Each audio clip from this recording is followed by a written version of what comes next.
Good day to each and everyone. We are the Team D and we were sharing our knowledge about AMD Ryzen 9 5950X. I am Andre Ron Wilsinacion. Archangel Wendic A. Bonifacio. Jean Lawrence Ricato. Kimberly Joy D. Montives, June Iliana TR7, David G. Mendoza. Christian Flores, Bernadette Manales, Salika B. Poblete, Bert Ashley. And we are the Team D.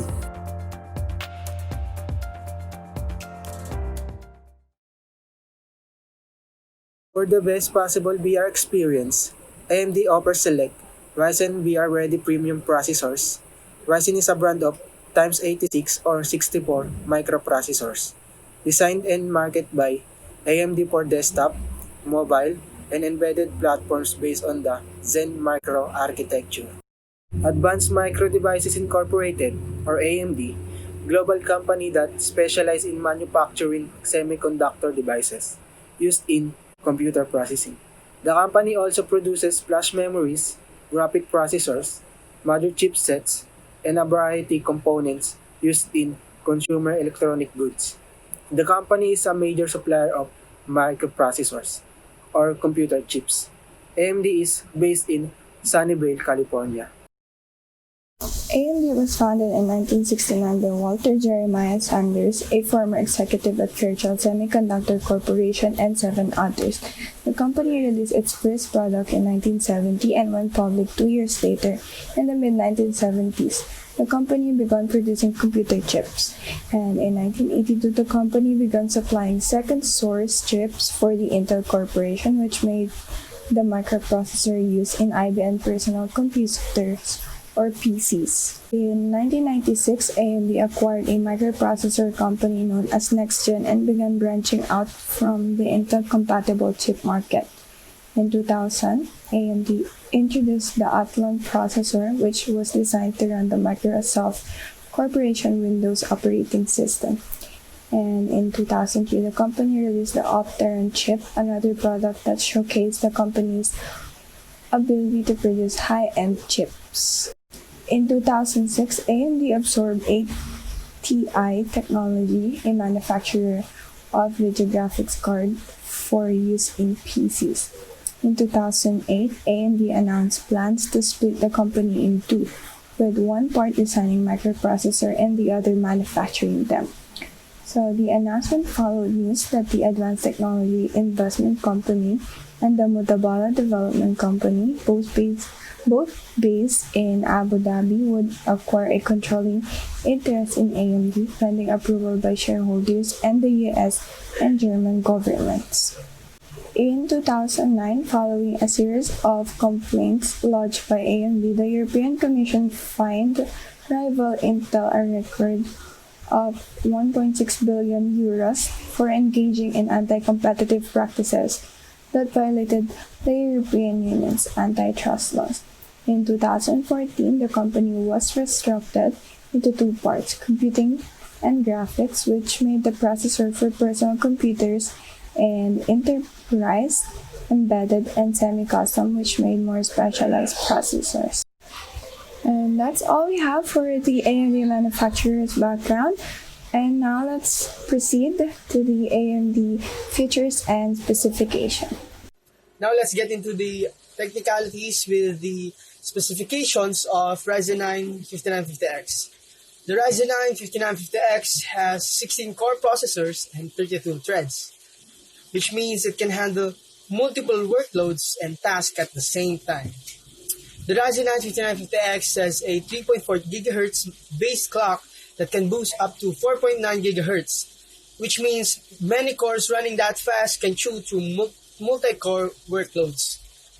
As you can see here, the base clock and max boost clock of Ryzen 9 5950X in Cinebench, gaining a standing amount of a score of 13,429 compared to Intel Core i9 10900K, which is its counterpart in Intel, with only 11,051 score, which means with the max boost clock for a single core, that is much way faster than the Intel counterpart of Ryzen 9 5950X.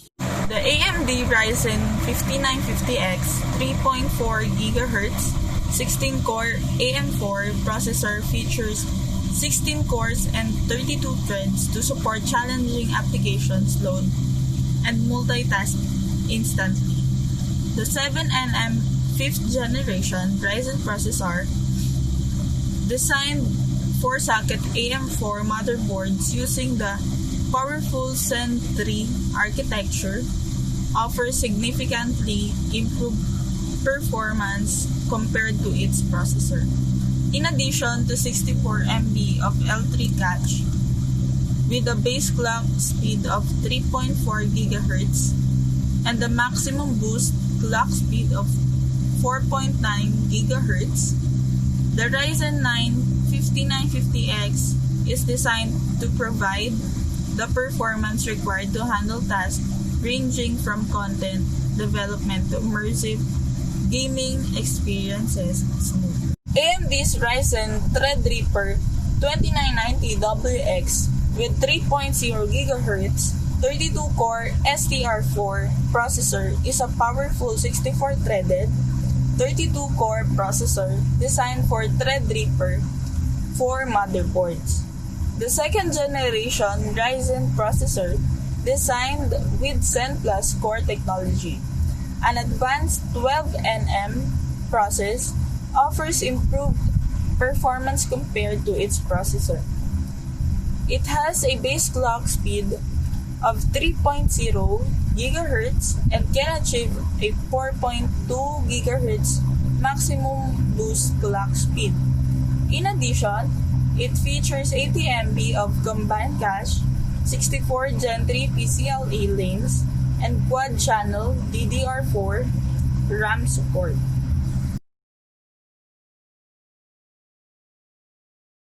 Is a CPU cache. A CPU cache is a hardware cache used by the central processing unit (CPU) of a computer to reduce average cost, time, or energy to access data from the main memory. Cache is smaller, faster memory located closer to the processor core, which stores copy of the data from the frequency used main memory location. Most of the CPU have hierarchy of multiple cache level with separate instruction specific and data specific cache at level 1. Hierarchy or multi-level cache refers to a memory architecture that uses of a hierarchy of memory stores based on varying access speeds to cache data. CPU cache is divided into three main levels: L1, L2, L3. AMD Ryzen 9 5950X features L2 8MB, L3 64MB. What does a CPU cache do? Is a small amount of memory which is a part of the CPU closer to the CPU than RAM. It is used a temporary hold instruction and data to the CPU is likely to reuse. TSMC 7nm FinFET 7nm are measurements of the size of these transistors, nm being nanometers, a minuscule length, and are a useful metric for judging how powerful particular CPU is. TSM7NF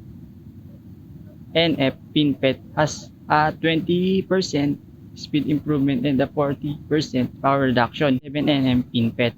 It is a semiconductor manufacturing that the International Technology Roadmap for Semiconductors defines the 7nm process as a MOSFET technology node following the 10mm node.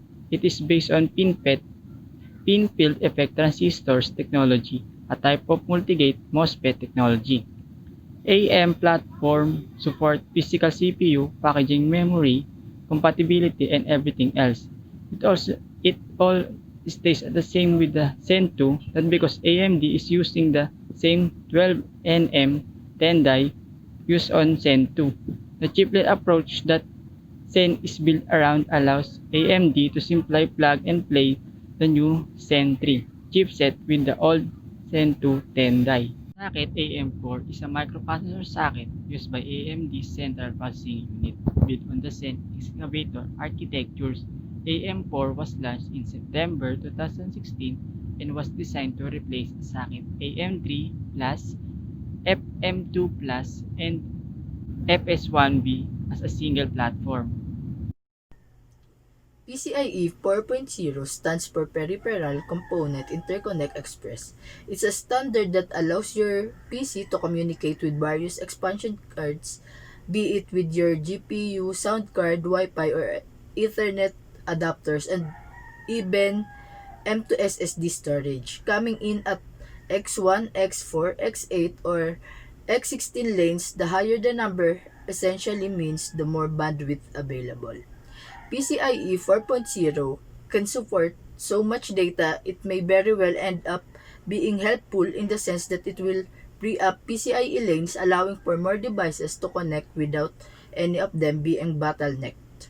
And it is one of a major concern because sometimes even the highest high-end CPU supports only 20 to 24 lanes directly off the chip. Thermal solution. Thermal solution is used to maintain the temperature of your CPU and to avoid overheating. In Ryzen 9 5950X, there has no thermal solution included. AMD decided to skip bundled coolers in higher TDP models like Ryzen 9 5950X, largely because it believes most enthusiasts looking for high performance CPUs use custom cooling. AMD recommends a 280 mm or greater AIO liquid cooler or equivalent air cooling for the Ryzen 9. If you want to reach the advertised speed, uh, significantly adding to the overall platform costs. Thermal design power, sometimes called thermal design point, is the maximum amount of heat generated by a computer chip or component, often a CPU, GPU, or system on a chip, that the cooling system in a computer is designed to dissipate under any workload. TDP of the Ryzen 9 5950X remains at 105 watts. It accumulates up to 105 watts of power and can be overclocked to produce more. One of the higher TDP will usually provide more in terms of performance, but will draw more electricity from the PSU. TDP is not, however, a direct measure of how much power a component will draw, but it can be a good indicator. What is unlocked CPU? An unlocked CPU, you can change both multiplier and CPU frequency in your CPU settings to help overclock the system to higher speeds. Locked processors can still be overclocked, but you have much less flexibility, power of SQL, flex of NOSQL. All AMD Ryzen CPUs are multiplier unlocked and overclocking ready out of box. AMD has confirmed with some slide releases that the next generation CPUs it will be releasing as part of its Ryzen range will have fully unlocked multipliers. That's not a restriction to high-end chips either. Every single Ryzen CPU will be unlocked, meaning every chip can be overclocked very easily. In Ryzen 9 3950X, AMD unlock all cores that can perform multiple instructions simultaneously at a base speed of 3.5 GHz. Like all Ryzen CPUs, Ryzen 3950X has a mix of faster and slower cores. AMD claims that two cores of the 16-core 3950X can be overclocked to a speed of 4.7 GHz. This improved its single-threaded performance by 1% as compared to 3900X on CD bench. Next is AMD Ryzen 9 5950X limitations. First is AMD Ryzen 5950X does not have an integrated GPU, so it will costly for the consumer. Integrated graphics refer to the GPU, graphics processing unit, that's literally part of motherboard, integrated at the silicon level, whereas discrete graphics, more powerful in nature, use a slot inward to connect up to a motherboard, usually via a conduit that's called PCI Express. This Exus, at the moment, there is no other Ryzen 9 than the Ryzen 9 3900X. The 3950X is due to come out.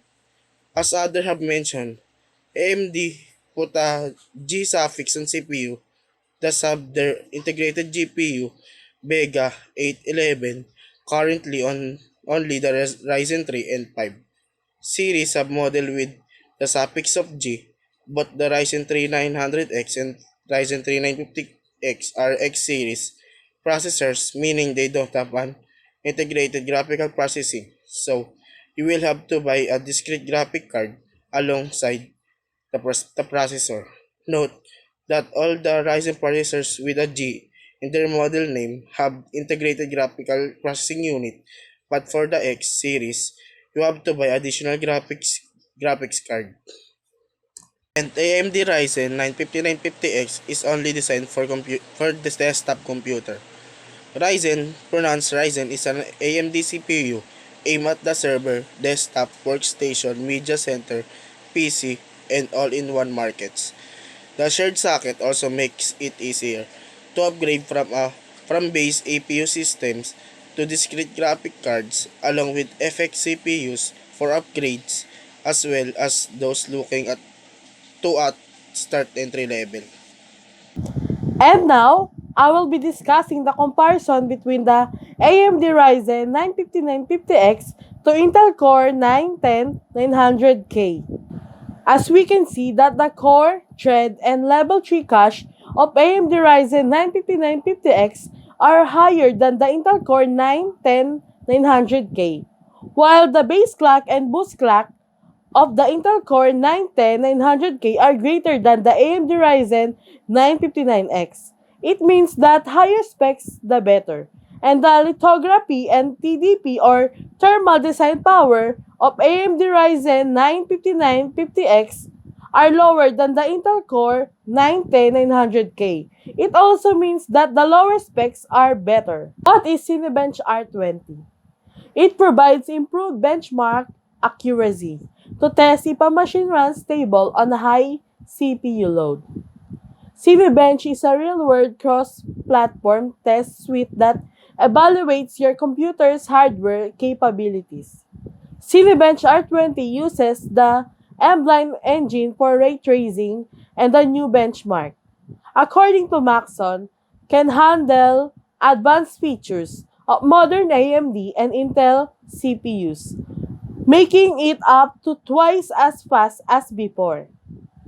The average and minimum of the Ryzen 950-950X in Call of Duty Black Ops Cold War is higher and better than the other processor in terms of FPS or frames per second with a quality resolution of 1080 pixels.